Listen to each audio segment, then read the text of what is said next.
Eastern Front, August 1944, late afternoon, somewhere along a retreat road in western Ukraine. The German tank stopped suddenly. For hours the column had been retreating west along the narrow dirt road, engines roaring as armored vehicles and supply trucks struggled to keep ahead of the advancing Soviet forces. Then the engine failed. Inside the tank, the driver tried the starter again. Nothing. Only a hollow metallic click echoed inside the armored hull. "Engine's dead," he said. The commander already knew. Outside, artillery could be heard in the distance, low, constant thunder rolling across the countryside. Soviet armored units were pushing forward quickly, and every minute mattered. A disabled tank on the road could delay the entire retreat. The commander made the only decision possible. Abandon vehicle. The crew moved quickly. Hatches opened, and 4 men climbed out of the tank, grabbing what equipment they could carry. They did not attempt repairs. There was no time. Within minutes, they disappeared down the road, joining the rest of their retreating unit. The tank remained behind, its engine silent, its turret still facing the road. For hours, nothing happened. Smoke from distant artillery drifted across the fields, while the abandoned vehicle sat alone beside the retreat route. To anyone approaching from the east, it looked exactly like what it was: a broken tank left behind during a chaotic withdrawal. As evening approached, the first Soviet reconnaissance soldiers began moving cautiously along the road. They had already encountered several abandoned German vehicles that afternoon. Many had been destroyed by air attack or mechanical failure during the retreat. This one appeared no different. The tank was silent. The hatches were open. No movement. The Soviet soldiers advanced carefully but confidently toward the roadblock. Then the tank fired. The cannon erupted with a deafening blast that echoed across the fields. The first Soviet truck on the road exploded instantly. The soldiers scattered in shock. Because the tank they believed was abandoned had suddenly come back to life. Inside the armored hull, one man was still there. And he had decided the retreat needed more time. The Soviet soldiers dropped to the ground instantly. The blast from the tank cannon had shattered the quiet of the road. Smoke poured from the barrel as fragments of the destroyed truck scattered across the dirt. For several seconds, no one moved. From the Soviet perspective, the situation made no sense. The tank had appeared abandoned. Its hatches were open. There had been no engine noise, no crew visible, no sign that anyone remained inside. Yet the cannon had fired with deadly accuracy. Inside the tank, the lone gunner worked quickly. When the crew abandoned the vehicle earlier that afternoon, he had not followed them. He had made a decision in silence. The retreating German column needed time to escape down the road behind them. If Soviet reconnaissance forces moved forward too quickly, they might intercept the retreat before the armored units could regroup. A functioning tank, even a disabled one, could still delay an advance. So the gunner stayed. The engine was useless, but the turret still rotated and the cannon still worked. And the tank still carried ammunition. After the first shot, he loaded another round quickly. Through the gun sight, he could see the Soviet soldiers scattering for cover along the roadside. They had expected an empty battlefield. Instead, they had found a hidden gun. The gunner fired again. The second shell struck the road ahead of the advancing troops, throwing dirt and shrapnel across the fields. The Soviet soldiers retreated quickly toward nearby ditches and tree lines. From their perspective, the tank now looked fully operational. They could not know the truth. They could not know that inside the armored hull there was only one man. and that the tank could not move at all. All they could see was a German tank blocking the road and firing accurately. And until they figured out what was really happening, the road remained closed. For several minutes, the road fell silent again. The Soviet soldiers had scattered into cover along both sides of the road. Some lay in shallow ditches, while others crawled behind trees and broken fences, trying to understand what they had just encountered. From their perspective, the situation was confusing. They had expected a retreating enemy. Instead, they had run directly into a firing tank. The officer leading the reconnaissance group studied the vehicle carefully through binoculars. The tank still had its hatches open. There were no visible crew members on the outside. Yet the gun had fired twice with precision. He spoke quietly to the soldiers around him. Machine guns ready. If the tank still had a full crew, approaching it directly would be dangerous. Even a damaged armored vehicle could devastate infantry caught in the open.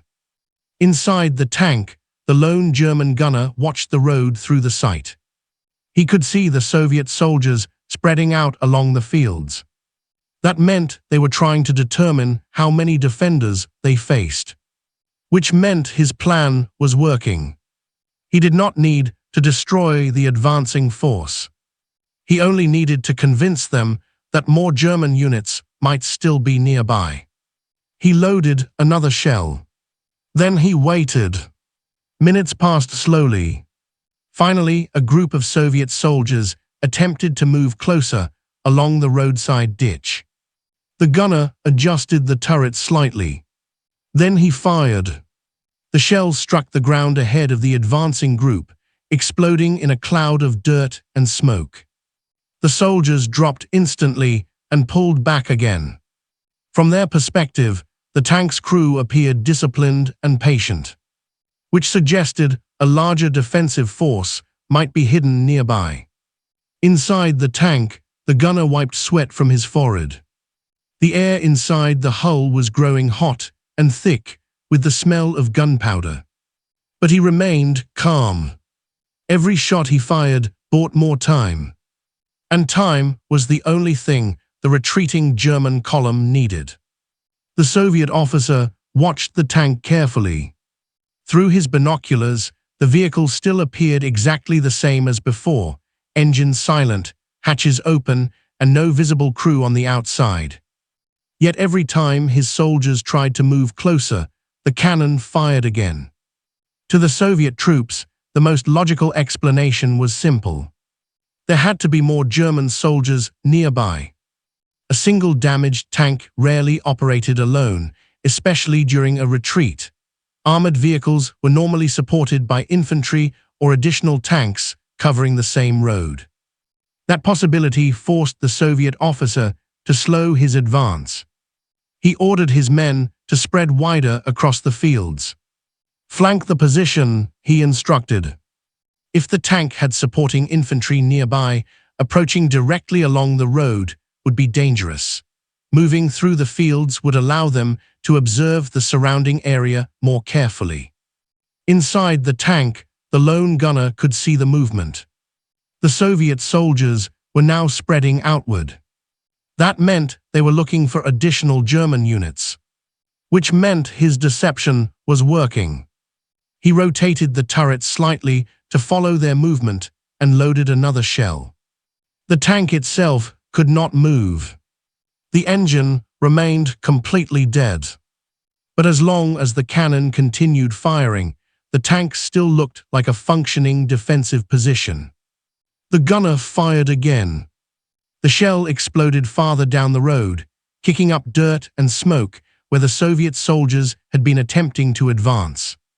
The blast forced them back once more. To the Soviet officer, the situation had become uncertain. The tank was clearly operational, but the rest of the German defense remained invisible. Advancing too quickly could lead his men directly into a prepared ambush. So the advance slowed, and every minute the Soviet troops hesitated.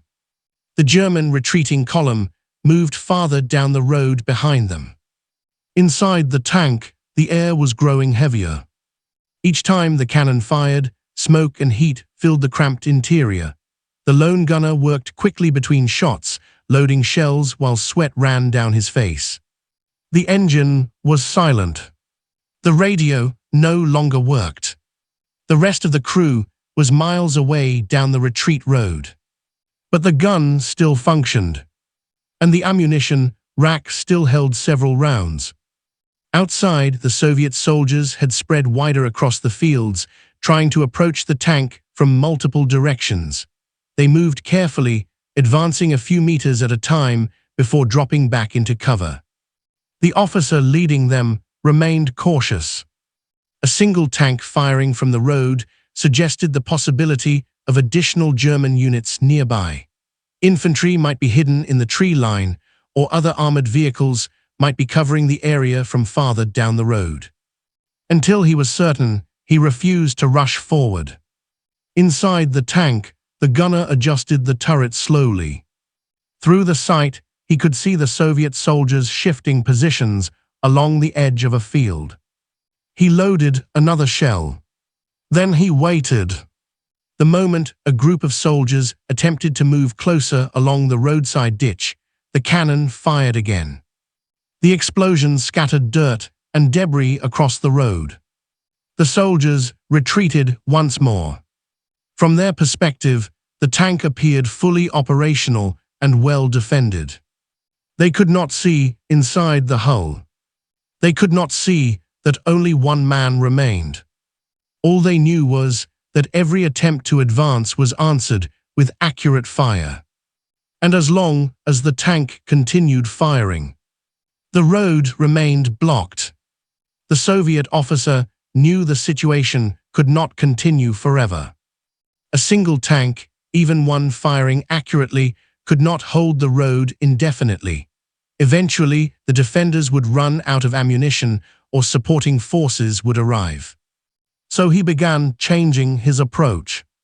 Instead of sending soldiers directly along the road, he ordered several small groups to move slowly through the surrounding fields.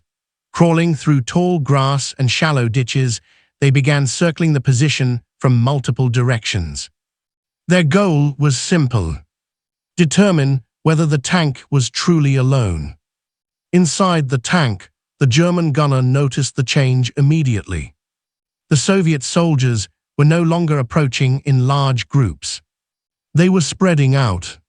That meant they were starting to suspect something. He rotated the turret carefully, following their movement through the gun sight. Then he fired again. The shells struck the ground near a group, attempting to move closer through the field, forcing them back into cover. For the moment, the illusion still held. But the gunner understood something the Soviet soldiers did not. His ammunition was running low. The Soviet officer knew the situation could not continue forever. A single tank, even one firing accurately, could not hold the road indefinitely. Eventually, the defenders would run out of ammunition or supporting forces would arrive. So he began changing his approach. Instead of sending soldiers directly along the road, he ordered several small groups to move slowly through the surrounding fields. Crawling through tall grass and shallow ditches, they began circling the position from multiple directions. Their goal was simple: determine whether the tank was truly alone. Inside the tank, the German gunner noticed the change immediately. The Soviet soldiers were no longer approaching in large groups. They were spreading out. That meant they were starting to suspect something. He rotated the turret carefully, following their movement through the gun sight. Then he fired again. The shells struck the ground near a group, attempting to move closer through the field, forcing them back into cover. For the moment, the illusion still held. But the gunner understood something the Soviet soldiers did not. His ammunition was running low. Several kilometers down the road, the German retreating column continued moving west. Armored vehicles and supply trucks rumbled along the narrow road, creating long trails of dust behind them. The delay at the damaged tank had worked.